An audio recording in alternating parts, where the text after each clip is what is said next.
bi ngeen ànd ak ñun xibaar yi màggal gi dañu koy doore ak accident yi bilan bi yokku na juróom-ñetti doomu aadama ñàkk nañ seen bakkan bu nu sukkandikoo ci brigade nationale bu sapeur pompier ñu ne ñeent fukk ci ay sorties def nañ ko am na nag ñu am ay gaañu ci dellu siwaat ci suñu yeneen détails yu xibaar. ñu wax ci opération après màggal ak itam màggal ñi nga xam ne ñoom ñooy police ñoom ñoo ko tàmbali fi mu ne nii nag ne ñu gis nañu daal saafara ci mbir mi ndax fexe na ba lu ëpp junni doomu aadama te gis na leen loxo ñeenti téeméere moom ñàkk sàmmonte ak ni ko kër docteur Digé moo ko waral parfara ñing lañ ci àndal. plan bi ñu tuddee opération pré màggal ñu tuddee ko nag sàmm sa kaaraange tax na ñu jàpp lu ëpp junni ak téeméer ak juróom-ñeent fukk ak ñaar ci ay nit fanweer ak juróom-ñett yi dañ leen jàpp loxo ci poos ñuy sàcc ñenn nag dañ leen jàpp ñuy def tamit li nga xam ne moo nekk ay ñaawteef. opération yooyu am na ay résultats yu mu joxe mooy junni ak téeméer ak juróom-ñeent fukk ak ñaari nit yoo xam ni teg nañ leen loxo. fanweer ak juróom-ñeent yoo xam dañ leen a jàpp parce que dañ doon soit jaay yàmba walla ñu koy tux ak fanweer ak juróom-ñett yoo xam ni dañ doon sàcc ñu jàpp leen ak ñaar ñoo xam ni ay dañ leen a jàpp ci association de malfaiteurs. ci junni ak téeméer ak juróom-ñeent fukk ak ñaari nit yi nga xam ni jàpp nañ leen. ñaar téeméer ak fukk ak juróom-benn yi ñooñu ñëpp jébbal nañ leen procureur de la république. lopp ñaari junne xaaj ci ay pièces ñu daal di koy teg loxo yenn oto yi ñu yóbbu leen fourrière moto yu bëri tamit ñu daal leen téye. ñaari junni ak juróomi téeméer ak ñeent fukk ak benn yoo xam ne ay pièces yu ñu jàpp la soit muy carte grise wala muy permis de conduire téeméer ak juróom. oto yoo xam ne dañ leen a fourrière ñetti téeméer ak juróom-ñaar fukk ak juróom-ñeent moto yuñ fourrière immobilisé ko ak ñeenti téeméer ak ñaari saret lu ci tolloog ñeenti téeméer teg nañ leen loxo ngir ñàkk sàmmonteeg li nu mel. ñeenti téeméer ak ñett yoo xam ni dañoo solutoon masque mais aussi comme ni ma ko doon waxee léegi dafa nekk période de pandémie Covid 19. loolu aussi objectif la woon ci plan bi voilà pour que fexe ba ñu mën a xeex coronavirus bi mu bañ a développé bañ a yokk ba nga xam ni nit ñi dinañ mën a màggal si ak xel mu dal. opération bi nag dinañ ko wéyal ci màggal gi ba après màggal ki nekk directeur bu yees nag bu sécurité publique di commissaire divisionnaire de classe exceptionnelle Modou Diagne di dalal xel ñi nga xam ne ñooy màggal si ne kaaraange dina am bu mot sëkk ci dëkk bu sell bi. ñu sant ko bu baax gërëm ko wax itam ci unité d'alerte bi nga xam ne xalif général des mourides moo ko teg ngir ñu gën a xeex mbas mi ñoom nag takku nañu ba dëgër ngir jàmmaloo ak loolu li nga xamante ne si moom mooy mbas mi fii ci jumaa ju mag gi di Touba wàcce nañ fi jumtukaay yu xarala yoo xam ne képp ku ñu njort ne am nga ko rek mën nañ koo xam ca teel ga la ñu bëgg rek mooy fexe ba ñu màggal te duñu gis dara luy gàllankoor askan wi Ibrahima Kane Ndiaye Diagne. màggal Touba atum 2020 mu di ab édition boo xam ne prévention lu ci fës la. boo demee ci jumaa ja dëppoo ak mesure barrière yi lu war la lu ni mel. daayira mu xaddimatul xidma di ko saytu. yokk ñu dara ci noonu def xanaa yokk suñu effectif tànn juróomi téeméer nit yoo xam ne nii ñooy ñëw taxaw ci bunt yi ngir wax taalibe yi tette leen ba mën a ziar ndax jumaa ji mën ngaa ñëw pour ziar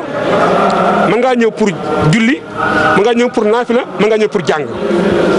bu dee nag barab yooyu nag bu wut nag barab la fa nga jëm lam laaj ci wàccuwaay fa nga jëm misaal boo yow a julli tey bunt boo mën jaaree da nga def laal yu njëkk yooyu dugg ci biir boo ñëwee biir jumaa ja nga fekk ñu xaaj ko ñaari xaaj fun dagana toog ak fun bàyyi. ngir gën a dëgëral prévention gi am na ab unité boo xam ne pour désinfecter la ñu installé ko ci biir jumaa ji. dispositif bi nag cabine de désinfection la accompagné wu ak benn distributeur de gel hydroalcoolique lépp dañ ko programmer de telle sorte que day automatique bu paree ñu teg ci benn température boo xamante ni day mesurer automatiquement sa température corporelle boo paree nga dugg ci chambre bi après nga def sa désinfection loolu mooy dispositif bi également ñu defar benn lave-mains automatique boo xamante ni day jël savon liquide ak eau loolu moo nekk travail bi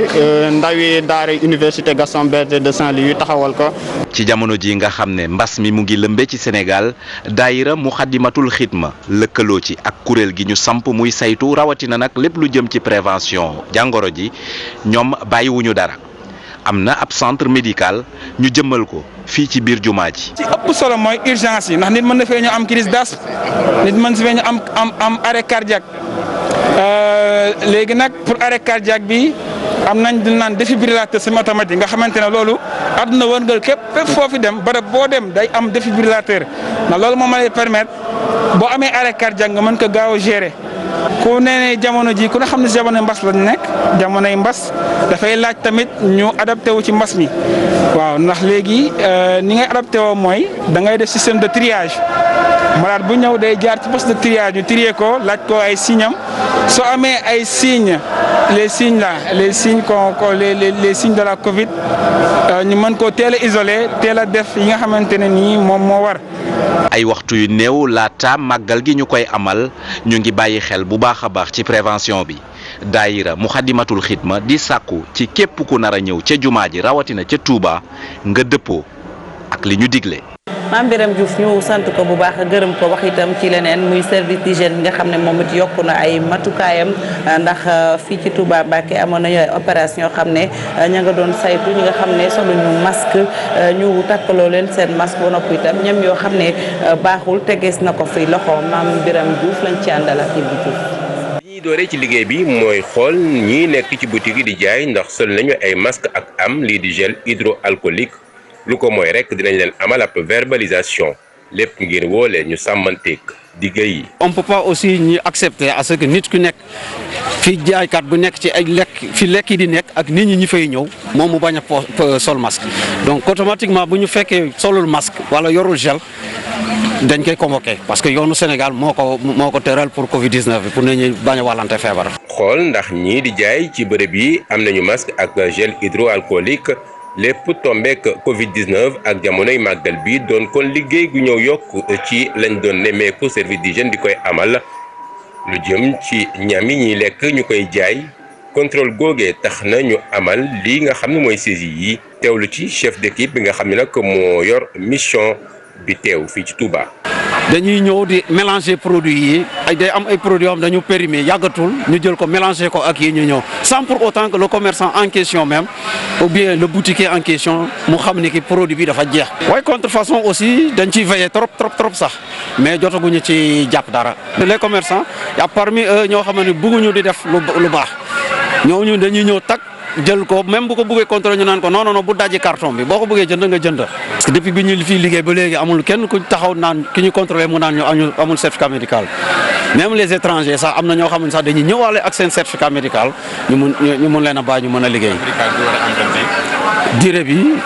durée bi c'est 6 mois. di pomper ak i kon désinfecté lépp rek ngir kon fagaru moytu bépp jàngoro bu mun a andi loraange waa service d'hygiène kon di yaatal seen liggéey ci dëkk gu sell gi di woo it ña nga xam ne ni ñooy nit ñi ñu sàmmanteeg sart yi. aywa Mame Birame Diouf ñu sant ko bu baax gërëm ko wax itam ci leneen muy visite wala bokk tukki nemmeeku bu njiital conseil économique social ak environnemental soxna Aminata Touré moom nag ñëw na tey jii ci sëñ Mountakha Mbacké Bachir rafetlu na itam taxawaay bi nga xam ne moom khalife général des mourides am na ko ci xeex mbas mi ñu teewlu soxna Aminata Touré gannaaw ba mu gisee ku tedd gi sëñ Mountakha Bassirou Mbacké. Abdoulaye Diakhaté ngi fi sëñ Moustapha Mbacké ngi fi sëñ Sidi Mbacké ngi fi ak yeneen i membres yi nga xam ne ñoom la ñuy liggéeyal sëñ Moustapha Bassirou Diakhaté moom tamit mu ngi fi ñoom ñëpp doon ay wëllëre président de la République di ko jàppale ci liggéey wi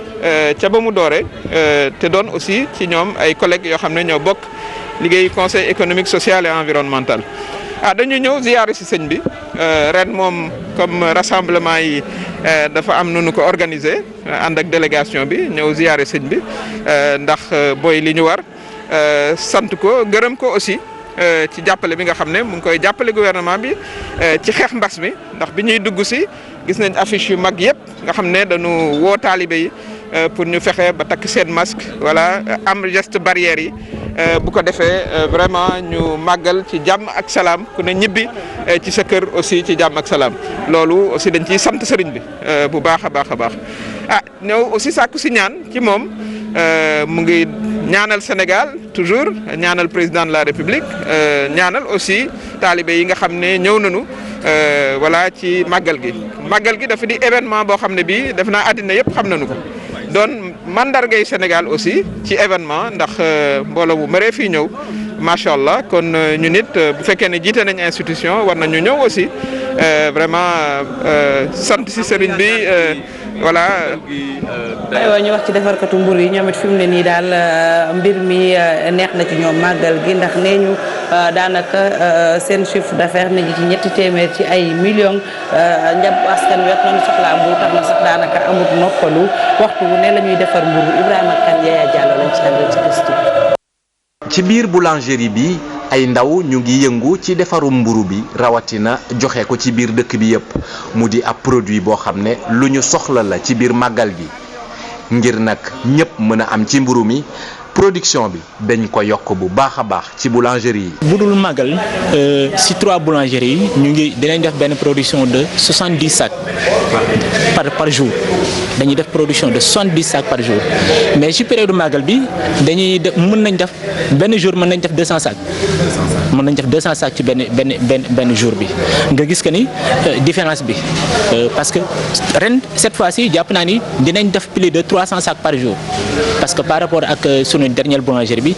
jàpp naa ni am nañ benn capacité de production boo xam ne ni yokku na ci jàpp naa ni dinañ gën a satisfaire suñu client. ci période màggal gi moom maximum la ñuy def maanaam tour bi du fay daanaka. comme ñaata sacs. mën nga liggéey ba ay 30 sacs. waaw mën nga liggéey ba ay 30 sacs te bu dara xewul ay 8 sacs nga liggéey 10 sacs mais màggal gi da ngay liggéey ay 30 sacs te 30 sacs yooyu sax mooy le maximum parce que machine bi mënut a liggéey lu ëpp loolu mais su ko mënoon ëpp da koy def waaw. màggal Touba bi di lu am solo ci boulangerie yi nga xam ne jamono ji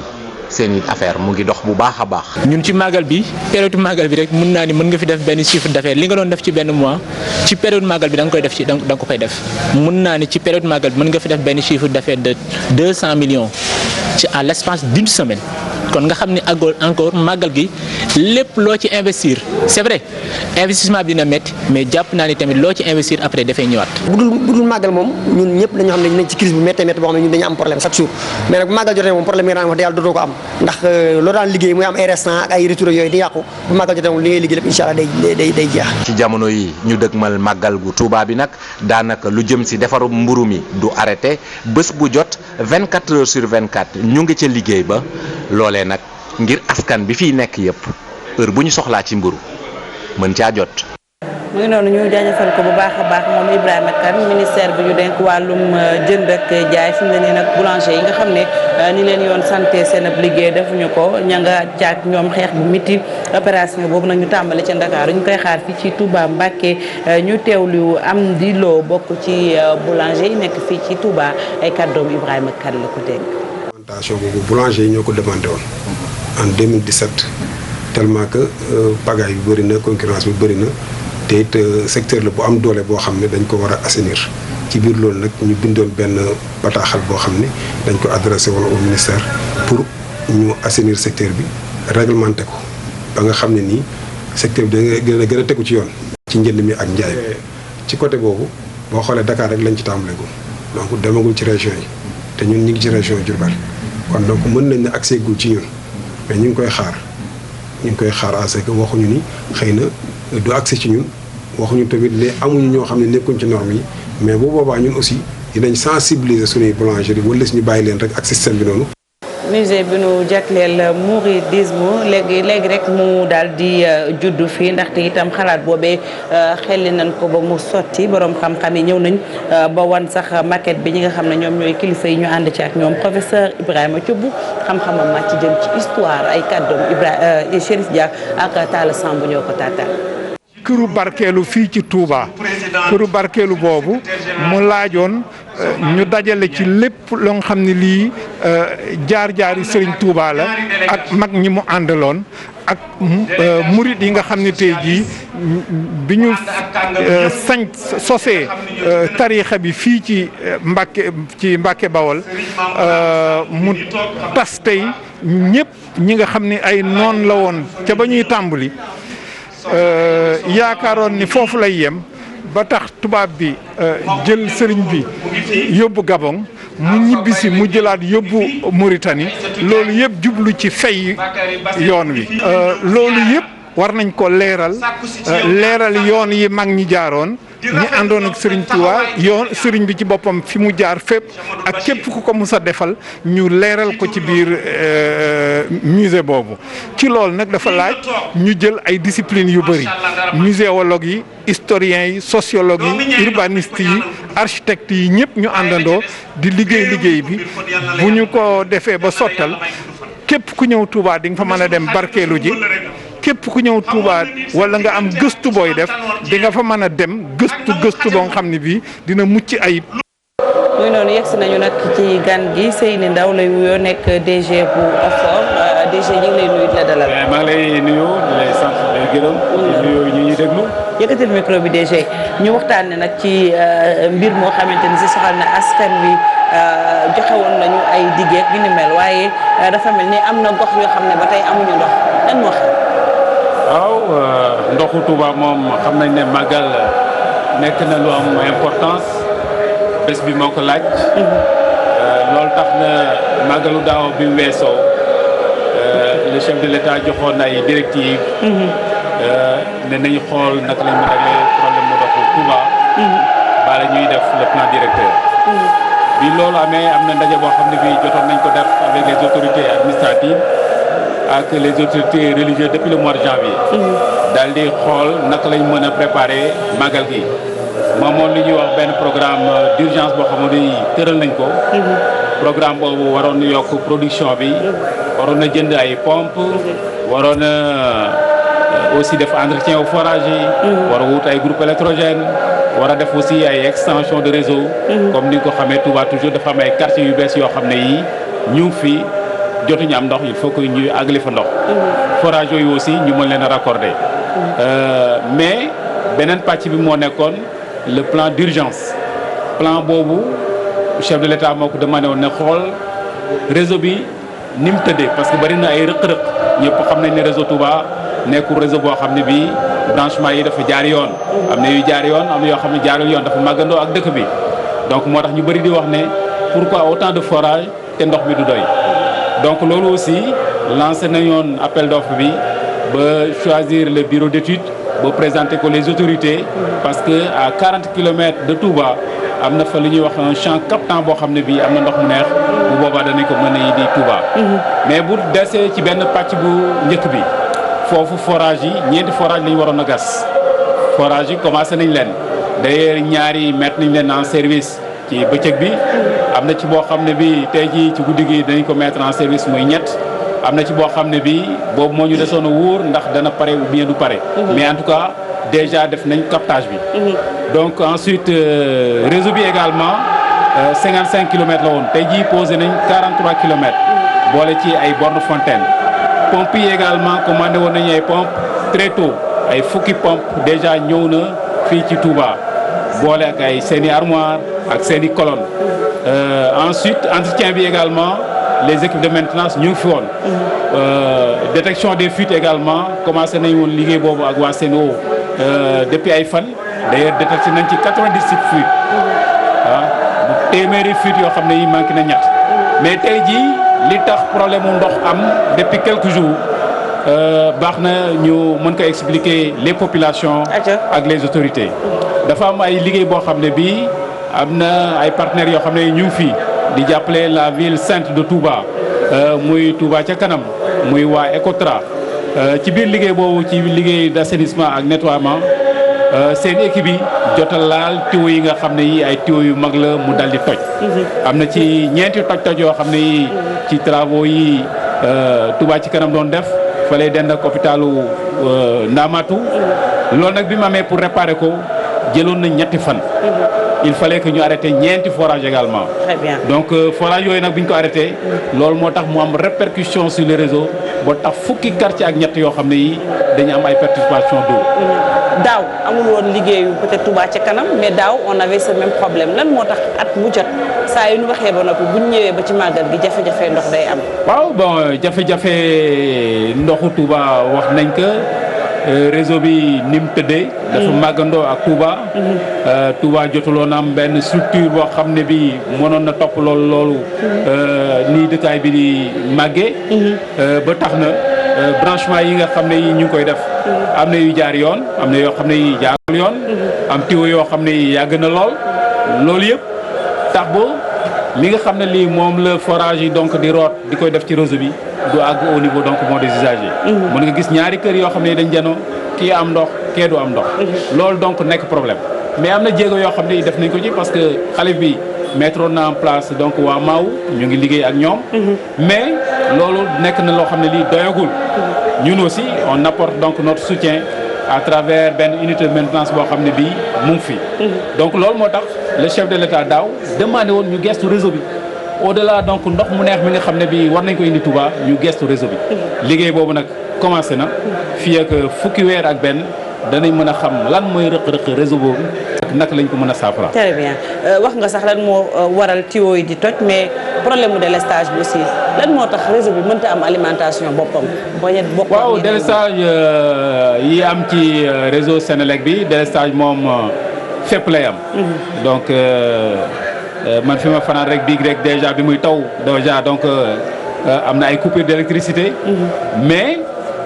waa Sénélec jël nañ ci ay matukaay parce que dañuy liggéey ak ñoom parce que forage yu bees yi quand même jël nañ ci seeni matukaay pour indi donc bon l'électricité tey ñoo yendu mais teewul affaire technique la léeg-léeg moo may rëq-rëq mais ñun loolu xam nañ ko ba tax toujours ñuy positionner ay groupe électrogène déjà fi mu nekk nii am na 20 groupe électrogène yoo xam ne ñu fii am na yoo xam ne ren ji wut nañ ko ay 5 yoo xam ne indi nañ ko tey même Touba Sam Abdou Latif bi nga xam ne bii mettre nañ ko en service non seulement bi ñu koy branché waa Sénégal rek ñëw fa mais ñun wàcc nañ fi benn groupe donc noonu la ñuy doxalee ak forage. mu ngi noonu capacité de production des forages. la capacité de production des forages. waaw capacité production wu forage yi donc ñu ngi woon ci 112 000 mètres cubes daaw mais teewul ak rëq-rëq yi amoon ak ni réseau bi tëddee moo taxoon ñu ne bala ñuy mën a saafara complètement le réseau. il faut que ñu yokk la production. donc ci loolu moo taxoon donc ñu yokkoon ci donc ne nañ ci yokk ñeenti forage moo taxoon ñu ne donc de 112 000 nañ ko yóbbu 126 000 mètres cubes. loolu nag boo ko doon xayma par rapport aux normes mën na alimenter 4 millions voire même 4 millions et demi de personnes. Très bien. mais malheureusement production boobu yëpp ni ñu ko waxee sànq du agsi donc loolu mooy indi rëq-rëq yi donc encore di jégalu les autorités religieuses. Très bien. les populations mais également les pèlerins yi nga xam ne yi yéene bi nekkuloon loolu yéene gouvernement bi quand même def nañ ci jéego yu am solo ren ji mais malheureusement ñeneen ñi nga xam ne aussi dañ doon liggéey pour améliorer l'assainissement pour setal dëkk bi seen équipe yi dal di toj tuyaux yooyu nga xam ne yi ay tuyaux yu am importance la te pour réparer ko il fallait nécessairement donc ñu arrêter donc moo ces forages là loolu moo indi donc les désagréments. jërëjëf Seyni Ndaw mais maa ngi lay sant yaa nekkoon sunu gan nekk DG OFOR fii la ñu yem ak yéen ci xibaar yi laata ñuy tàggoo rek ñu jox leen ay xale yoo xam ne dañoo réer seen i mbokk kenn ki maam Cheikh Ndiaye lay wuyoo doom la ci Serigne Mbacke Ndiaye ak maam Diarra Niass moom nag démb ci guddi ba tey fanaanu seen kër ndax démb la réer fii rek ñaari étage sorewul dara ne ñu wetu fuuru Baye Tafa Dieng numéro téléphone am di 77 418 85 84 am na itam beneen numéro boo xam ne joxe nañ ko muy 78 0 19 10 16 ba tey itam beneen xale boo xam ne rek dafa réer ay mbokkam moom mi ngi wuyoo ci turu Ousseynou Gueye doom la ci Alioune Gueye ak itam Nogay Pouy moom it mi ngi dëkk ci Touba Pekoum ca diwaanu Thiès kaay numéro téléphone am 77 586 45 11 kon xale yi ñu ngi wéy di réer ba tey ñuy ñaan mbokk yi rek képp ku ñu gis gone yooyu nga la nga woote ci numéro yooyu ñu joxe wala nga yóbbu leen ci peggu jumaa ji ci seen kuréel googu ju teg cant ak ngërëm ñenn leen télévision Futurs Médias day wéyal programme am ci Touba Mbacké may fàttali ñu ngi ci ëttu Cheikh Ahmadou Bamba Khadim Rasoul résidence bu mag bi feggoo ak jumaay Touba dig leen daje ëllëg ci kàttanu yàlla seen leen ak sunu programme jaa ngeen jëf ci seen safoo jaa ngeen jëf ci seen cofeel ak seen kóolute image yi yaañ yooyu lañ leen di tàggoo di leen ñaanal guddim ci am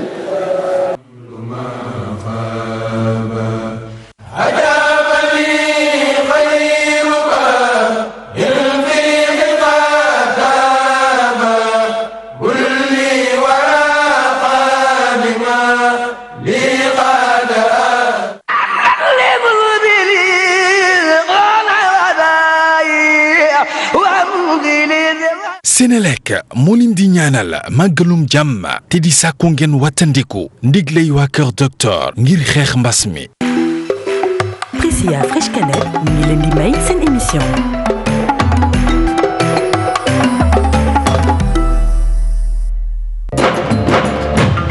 màggal leen ak jàmm ak eau minérale naturelle Kirène te bu leen fàtte sol seen masque ngir aar seen bopp ak ñi leen wër naan leen Kirène soif de vivre mieux. salaatu lazi fi kulli sahrin wa fi safar hamani hala mahin mal